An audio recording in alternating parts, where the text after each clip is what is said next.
Hello students, welcome or welcome back to my channel. I am CS Jaspreet. I hope that you all are doing well and you're preparing for your exams, and I am back with part 2 of revision strategies जो मैंने Wednesday को video डाली थी regarding revision of single module. Today I am here with revision of both modules and that too in less than 50 days. Yes, but before starting the video I want to warn you about one thing. Last जो video मैंने डाली थी Wednesday को उसके नीचे मैंने देखा कि कमेंट सेक्शन में किसी ने फेक आईडी क्रिएट करके रिप्लाई किए हुए थे स्टूडेंट्स को for connecting on WhatsApp. So let me tell you, ऐसा कुछ भी नहीं होता. Like I never message students to connect with me on WhatsApp. So don't fall for such things. Don't ever share your personal details with any of such accounts that beard my photo और वो एक fake ID था. So इसीलिए इन सब चीज़ों से beware रहो. Now let's get started with the video. So that day I've given you a revision strategy for revising single group, and today I am here with a revision strategy for both groups, and that too in less than 50 days. So for both modules, as in for 8 subjects, I would suggest you the day strategy, which is 3, 2, 1 day strategy. Now that day I have given of course more time क्योंकि ज़्यादा time है, subjects कम है, right. Both modules में क्या होता है, time तो उतना ही रहना है लेकिन सब्जेक्ट्स बढ़ जाते हैं. तो हमें इस तरीके से रिविजन करनी है कि हम सब कुछ पढ़ भी लें, समझ भी आ जाए और उतना ही अच्छे से रिवाइज भी कर पाएँ. So when I talk about 3-2-1 strategy, so let me tell you आपको टोटल कितने डेज लगेंगे. तो आपने जो फर्स्ट रिविजन करनी है वो आपने करनी है 3 days each for all the subject, तो वो हो गए 24 days, राइट. तो फर्स्ट रिविजन जो है वो 24 days में होनी चाहिए. For second revision you will give 2 days each for every subject, तो it became 16 days. And for third revision, it gave you have to give 1 day each to all the subjects, so 8 days. And when you will total them, they will become 48 days, which is less than 50 days. तो अभी भी आपके पास time है, क्योंकि I remember Shweta ने मुझसे कहा था कि ma'am give a revision strategy in 2 months. तो बहुत सारे बच्चे जो बोथ ग्रुप्स दे रहे हैं, आई एम श्योर उनकी प्रेपरेशन खत्म होने वाली होगी. तो अभी भी वो उनके पास टाइम है कि वो लेस दैन 2 months में सिर्फ 48 days में अपनी अच्छे से रिविजन जो है वो कर सकते हैं, राइट.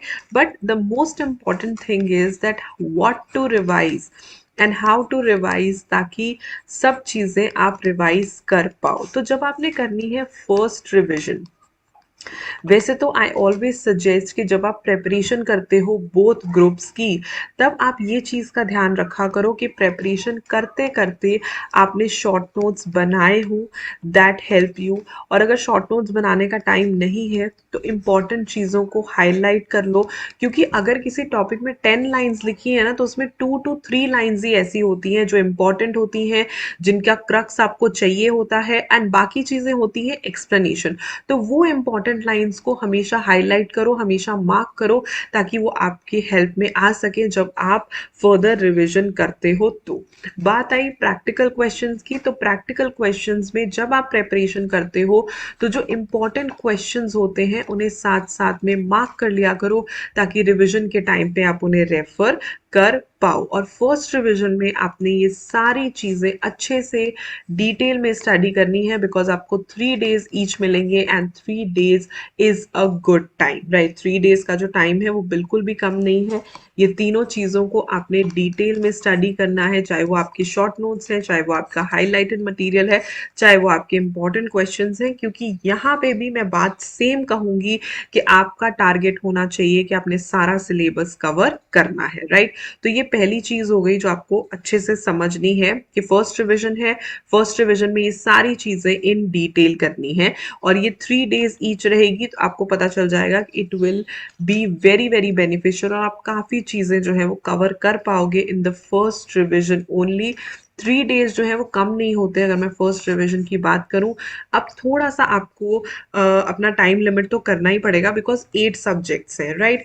जब आप आओगे सेकेंड रिविजन पे, सेकेंड रिवीजन में भी ऑफकोर्स आपके पास मटेरियल तो सेम ही होगा, लेकिन आपके शॉर्ट नोट्स और भी ज़्यादा शॉर्ट हो जाने चाहिए, राइट। जहां आपने पिछली बार शॉर्ट नोट्स को डिटेल में पढ़ा था, अब आपने ज़्यादा से ज़्यादा हेडिंग्स रेफर कर ली, क्योंकि एक्सप्लेनेशन आप कर सकते हो। इंपॉर्टेंट कॉन्सेप्ट्स का फटाफट से ओवरव्यू लिया, उसके बाद वही शॉर्ट नोट्स या हाईलाइटेड मटेरियल तो वही सेम बात ही हो गई। टॉकिंग अबाउट प्रैक्टिकल क्वेश्चन सारे आप मत सॉल्व करो, खाली जैसे होते हैं ना, फाइंड आउट सच क्वेश्चंस जिसमें one question contains many concepts. Try to solve such questions. They save your time, they save your energy, and in just solving one question you get to know so much, right? Now moving to the third revision.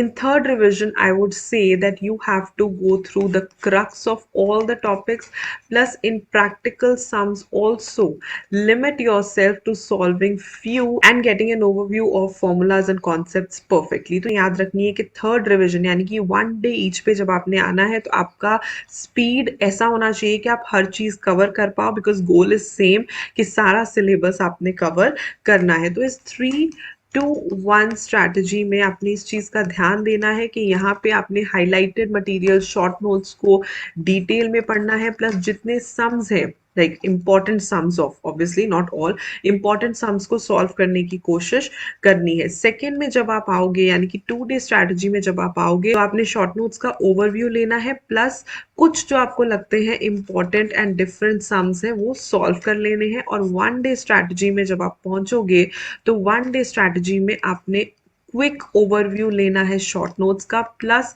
Sums का भी, plus अगर आपको लगता है one और two sums जो सारे concepts cover करते हैं, मेनी कॉन्सेप्ट्स कवर करते हैं, आप उन्हें जो है सॉल्व कर लो। तो इस तरीके से आपने इस स्ट्रैटेजी को यूज करना है। एक टिप जो मैं आपको यहाँ पे देना चाहती हूँ, एक रिविजन टिप जो आपके बहुत हेल्प आएगी अगर आप 2 ग्रुप्स दे रहे हो, तो that revision tip would be that always know exactly what are you going to revise,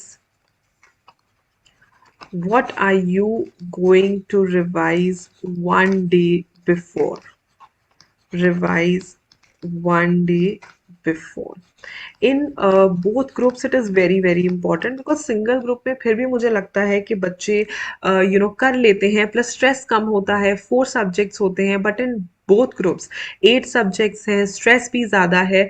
तो ऑब्वियसली आपको एग्जैक्टली पता होना चाहिए कि एक दिन पहले मैंने यही नोट्स पढ़ने हैं, यही सम सॉल्व करने हैं, यही हाईलाइटेड मटेरियल देखना है, दैट इज इट, और इसके बाहर मुझे नहीं जाना। ये टिप आपको बहुत हेल्प करेगी इन 3-2-1 स्ट्रैटेजी ऑल्सो। हाँ, ये आप कर सकते हो कि आप प्रायोरिटी सेट कर सकते हो कि मैंने इंपॉर्टेंट टॉपिक सबसे पहले करने हैं, then less important, then least important. ये प्रायोरिटी सेट करके, और ये प्रायोरिटी के लिए आप स्कैनर्स जो है वो परचेज कर सकते हो। उनमें काफ़ी हद तक दिया रहता है कि ये चैप्टर्स में से सबसे ज़्यादा आता है, इन चैप्टर्स में से कम आता है।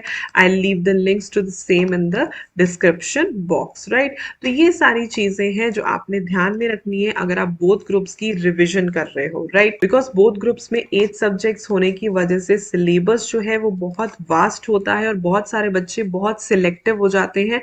सो don't be very selective, try to be less selective, और जितना ज़्यादा कवरेज कर पाओगे from like important topics to less important topics to least important topics, उतने ही आपके चांसेस जो है वो इंक्रीज हो जाएंगे to actually clear the exams, right. I hope कि ये वीडियो आपको अच्छी लगी हो। आई होप कि अगर आप बोथ ग्रुप्स में बैठने वाले हो तो आप इस स्ट्रैटेजी को यूज करो, और ये स्ट्रैटेजी आपको ज़रूर ज़रूर हेल्पफुल होगी in revising maximum to maximum syllabus, और यही आपका टारगेट भी होना चाहिए। अगर वीडियो अच्छी लगी तो लाइक कर देना, अपने फ्रेंड्स के साथ से शेयर कर देना। Do subscribe to my channel if you have not done it yet, and hit the bell icon right next to it so that whenever I upload any video you get notified. I'll see you super soon with important topics video in the upcoming week. Till then, stay happy, stay blessed, and keep the preparations on. Bye bye.